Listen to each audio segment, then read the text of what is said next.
자, 이란의 민족운동을 이제 볼게요. 자, 이란에서는 카자르 왕조가 이제 성립했으나 19세기 때 들어와서 러시아와 영국의 간섭이 국력이 쇠퇴되었다. 그래서 여기 보시면 이제 나중에 영국과 러시아가 타협을 하죠. 영내합상을 맺을 때. 그래가지고 이제 여기 두 개로 나눠 구역을. 남부 지역은 이제 영국권이고 이쪽은 러시아 범위 이렇게 하는데 세력권 이렇게 나눠도 실제 누가 다 장악했냐면 영국이 장악했어요. 나중에. 그래서 물론 이란은 이제 독립국이에요. 식민지가 된 건 없어. 그렇지만 영국에 오랫동안 반식민지한 상태가 있었다. 이거 좀 기억을 하고 넘어가시면 될 것 같아요.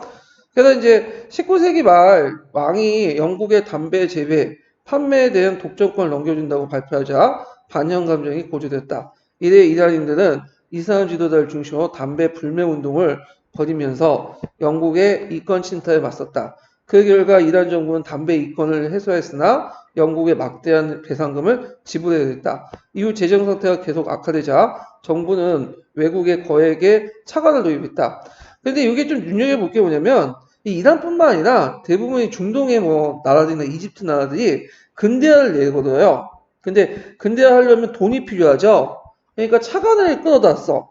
근데 이 차관을 매개로 해갖고 영국과 프랑스나 제국주의국가 들어갔고 이 지역을 완전히 자기 식민지나 아니면 보호국으로 만들어. 대표적인 케이스가 이집트죠. 이집트는 이제 무하메드 알리가 이제 거의 이제 독립화했잖아요. 독립시켰는데 이때 이제 뭐 근대화 개혁한다면서 영국 자본을 막 끌어다 쓰는 거야. 근데 세상에 공짜가 없다고. 그거 갚아야 되잖아. 근데 돈이 없어. 그러니까 이제 뭐냐면 그 이집트 수에즈 운했죠. 이걸로 국유화 영국한테 갖다 팔고 그리고 영국이 또 내정 간섭하고 그런 식으로 이제 이집트를 보호화 시키죠. 이런 이제 여러 가지 문제점이 일어나 이것 때문에. 자, 외국의 차관에 의존하면서 이란은 점점 더 외국에 종속되었다. 1905년에 러일 전쟁이 일어나서 러시아가 패배하자 이란의 혁명 세력들이 러시아의 간섭에 도전할 기회를 왔다고 생각했다. 또 일본이 러시아를 이긴 것은 러시아의 전제 정치보다 일본의 입헌 정치가 우수하다고 생각했기 때문에 요 생각은 거의 비슷해. 뭐 누구하고 비슷해요? 중국의 생각하고 비슷하죠. 중국의 지식인도 똑같은 생각을 했어. 그 생각을. 러일 전쟁이 단순히 너일 전쟁이 끝나는 게 아니라 상당히 미친 영향이 커요. 아시아가 처음으로 유럽을 이긴 거잖아요. 그러다 보니까 거기에 상당히 의미를 두고 어떻게든 왜 이겼느냐 그걸 찾고 막 그러는데 정치 체제의 문제가 아닌 것 같아요. 제 생각에는 그거는 그 당시 미국과 영국이 많이 도와줬고 러시아가 때마침 좀 상황이 안 좋았어 지금.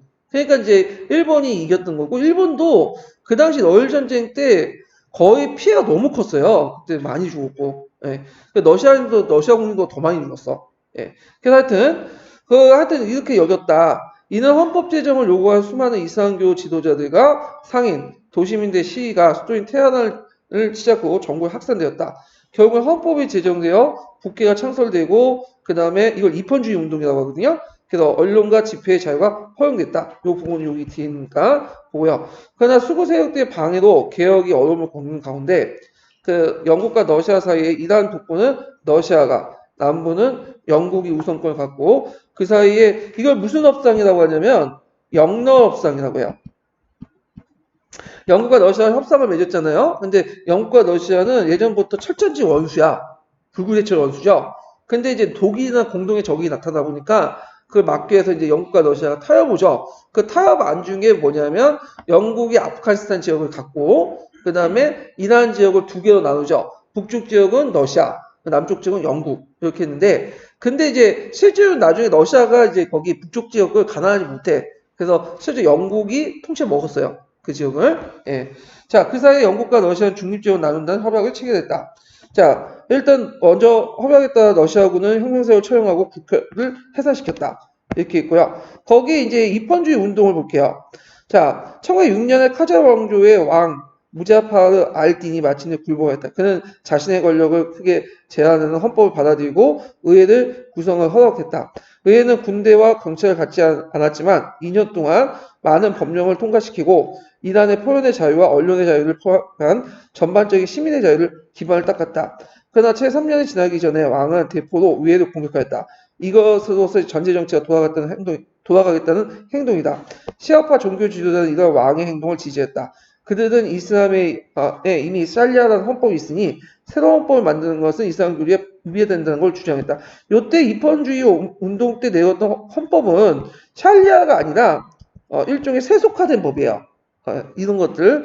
그래서 이제 샬리아로 다시 돌아가자. 20세기 초반에 이르자 이란 내 종교 지도자들 왕과 오랜 갈등으로 종교 지도자, 왕, 근대 지식인 3자가 복합적으로 다툼이 벌였다. 요때 20세기 초반에 넘어갈 때는 이제 카자르 왕조가 아니라 무슨 왕조죠? 이때는 파라비 왕조가 등장해요. 이 파라비 왕조는 상당히 세속화된 국가예요. 세속화된 국가, 친미 국가죠. 예.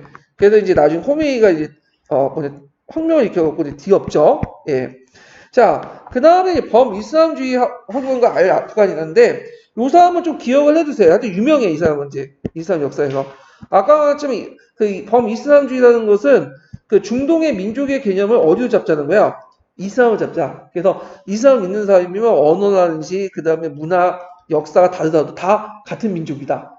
그래서 이제 그 당시 오스만 투르크의 왕가에서 주장했던 방향과 일치했던 사람이 알 아프칸이라는 사람인데 이 사람의 이제 내용을 보면 이거 맞네요. 하여튼 보면 이란에 태어난 어린 시절에서 이라크에서 이슬람교를 공부했던 아프간이는 그 인도에서 세포 형제를 목격한 후 영국에 대한 증오와 제국주의의 어떤 반감을 가지게 되었다. 그러다 아프가니스탄과 소아시아를 거쳐서 이집트에 건너 이슬람식 민주주의를 역설하였다. 결국 위험 인물이 이제 지목되어 추방되었지만 그의 추종자는 이집트의 어떤 민족운동을 이끌어나갔다. 아프간이는 다시 인도에 들어와서 활동하다 추방된 뒤 파리의 견고한 연대라는 학술지를 펴내어 제국주의 비판하는 활동을 계속되었다. 마침내 고향인 이란으로 돌아와 왕의 자문이 된 아프간이는 영국의 요구에 굴복하여 왕을 비난하고 추방되었다.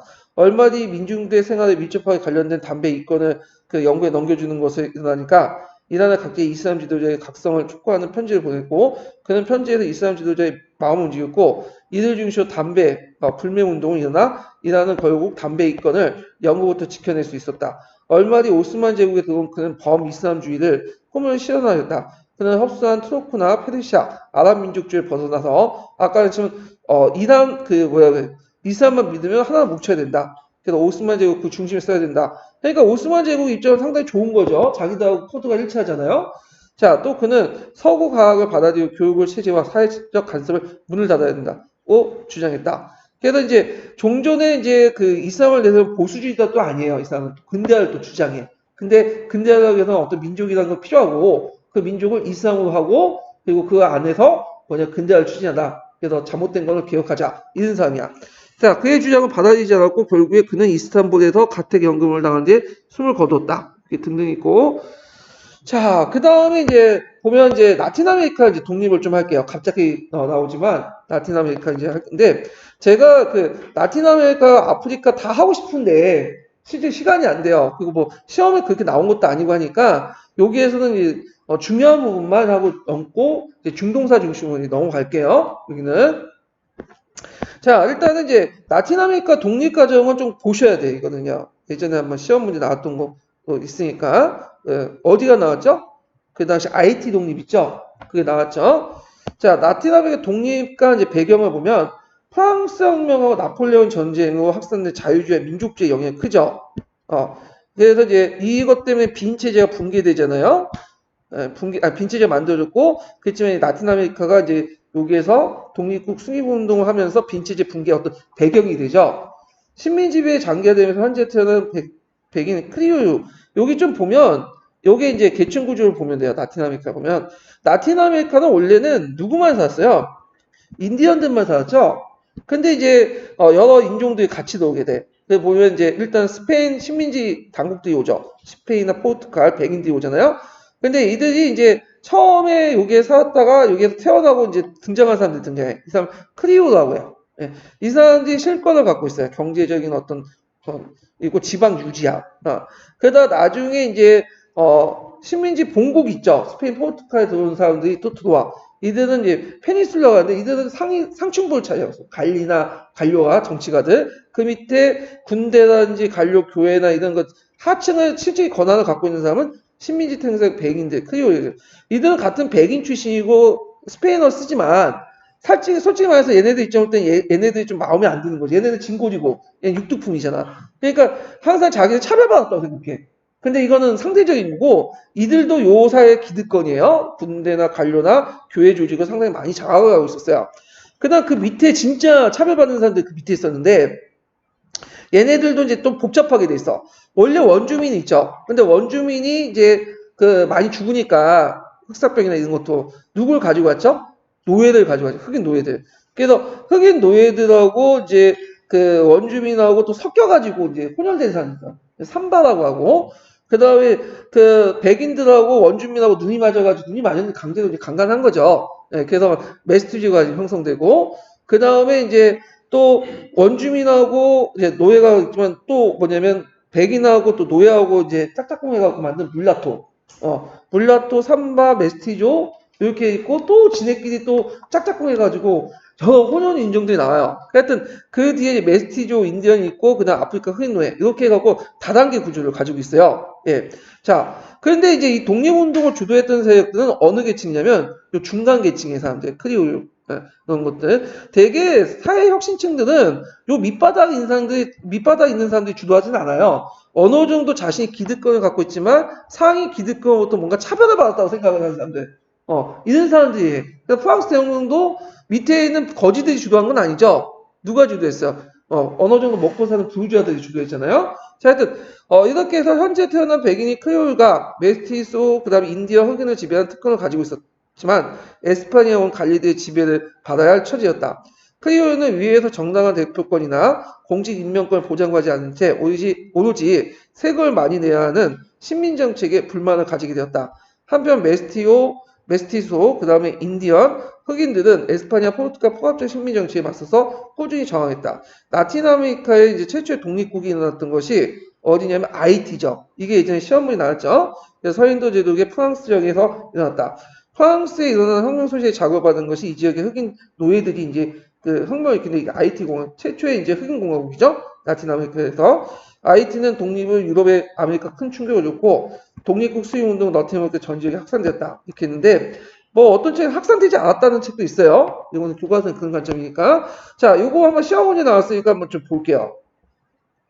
자, 요게 이제 IT 혁명자 지도자는 누구냐면 투센 루베르트로. 이거 이 사람 외워야 되죠. 투생 루베르트로. 이 사람은 노예 출신은 아니에요. 이 사람은. 그래서 뭐 흑이나 다 노예는 아니고 자윤도 있었어. 이 사람 자윤 출신이야. 그래서 어느 정도 이제 뭐 좀 공부도 하고 그 다음에 또 책도 많이 읽고 거기다 이제 프랑스 혁명에 또 영향을 받고 등등 해가지고 이제 혁명을 주도를 했던 거죠.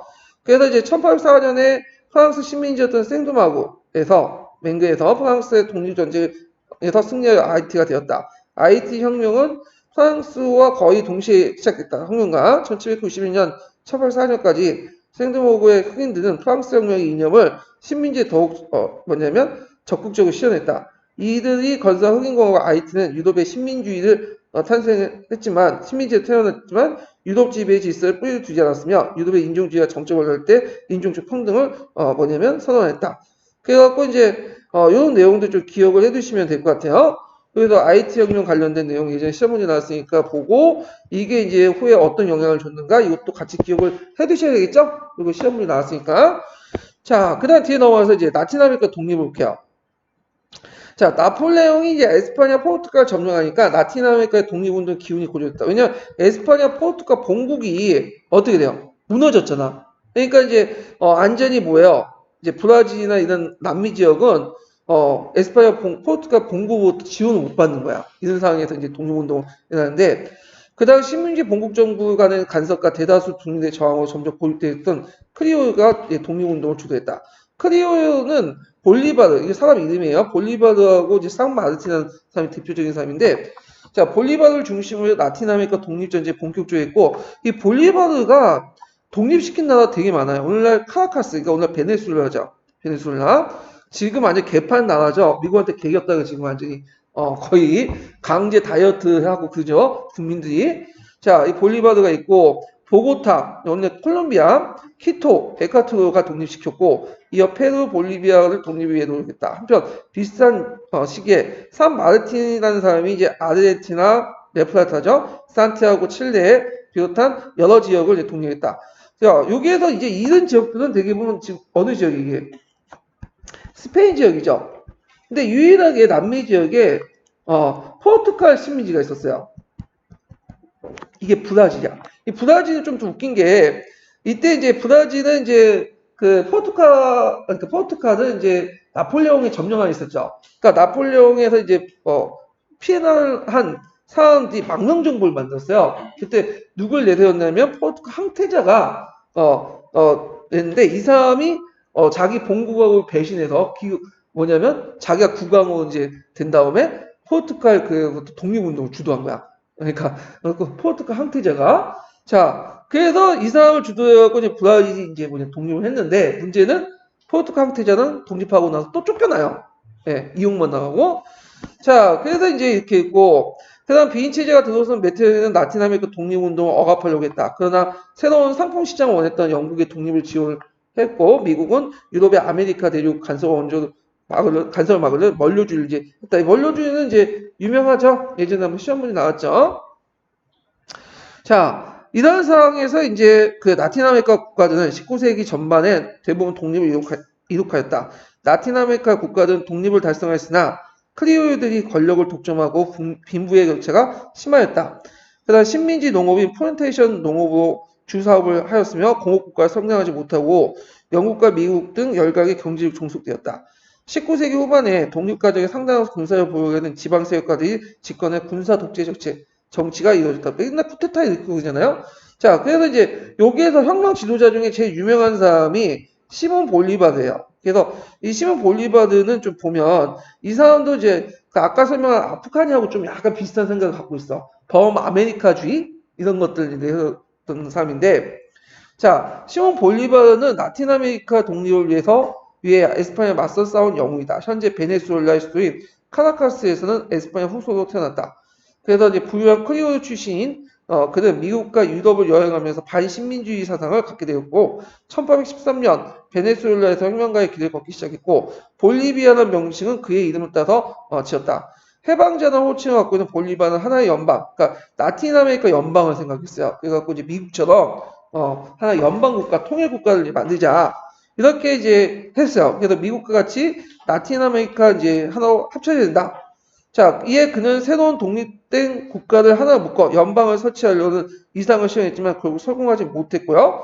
그래서 이제 현재도 볼리바르는 라틴 아메리카 독립 아버지라고 큰 영향을 미치고 있다. 그래서 요거 좀 같이 기억을 해두시면 될 것 같아요. 예.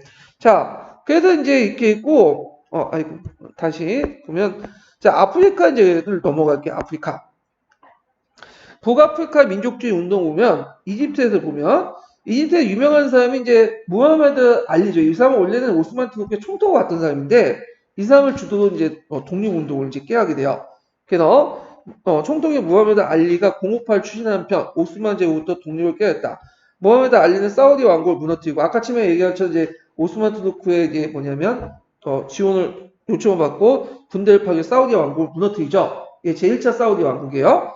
그리스 독립전쟁 오스만 제국도 지원했어요. 그래서 이걸 이제 대가로 해서 이집트의 자치권을 얻게 되죠. 자, 이집트는 국가재정을 확보하기 위해서 수에즈 운하를 이제 건설을 했는데, 그래서 이제 무하메드 알리 중심으로 근대화 개혁을 하고, 그 근대화 개혁 중에 하나가 수에즈 운하예요. 자, 그래서 수에즈 운하는 여러분, 알다시피 이게 되게 중요하죠. 예전에는 이렇게 돌아갔죠. 이렇게. 근데 수에즈 운하가 개통되면서 어떻게 되죠? 이렇게 해서 이렇게 들어가죠. 여기 들어가면 물류비가 너무 많이 들잖아요. 그래서 상당히 이게 전략적인 어떤 요충지예요. 이 수에즈 운하가. 자, 그래서 이제 일단은 이 수에즈 운하를 하는데 건설비가 너무 많이 든 거야. 그러다 보니까 이제 영국한테 차관을 들고, 그래서 원래 수에즈 운하 영국과 프랑스가 합작해서 했다가, 그 당시 영국하고 프랑스, 이집트가 합작을 해서 만들었는데, 그날 프랑스가 영국한테 기분 넘겨주고, 그 다음에 이집트도 그 차관 때문에 빚이니까, 영국한테 넘겨주죠.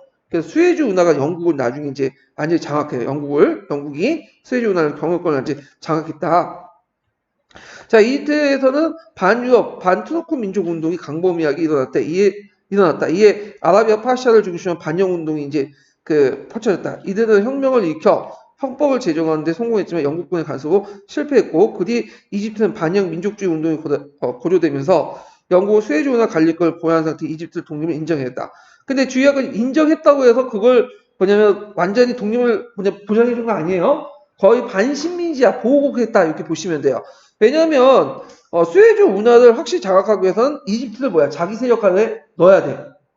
그리고 수에즈 운하 이집트를 넣어야지만 어디로 갈 수 있죠? 인도로 쉽게 갈 수 있어. 그래서 상당히 전략적 요충지야. 그래서 자 그리고 또 수단에는 아흐메드라는 사람이 스스로 마디 구세주다라고 부르면서 이집트인과 영국인을 몰아내고 순수한 이슬람 신앙운동을 회복하고자 주장했다. 마디의 군대는 침략자들은 수단에서 마디의 군대는 침략자들 이때 침략자는 영국과 이집트인이죠. 수단에서 몰아냈으나 영국군은 그 운드로마 전투에서 영국군과의 운드로마 전투에서 패면서 수단은 다시 영국의 지배를 받게 되었다. 이렇게 이제 있고요. 자, 그 다음에 이제 아프리카 여러 민족들의 어떤 민족주의 운동을 좀 볼게요.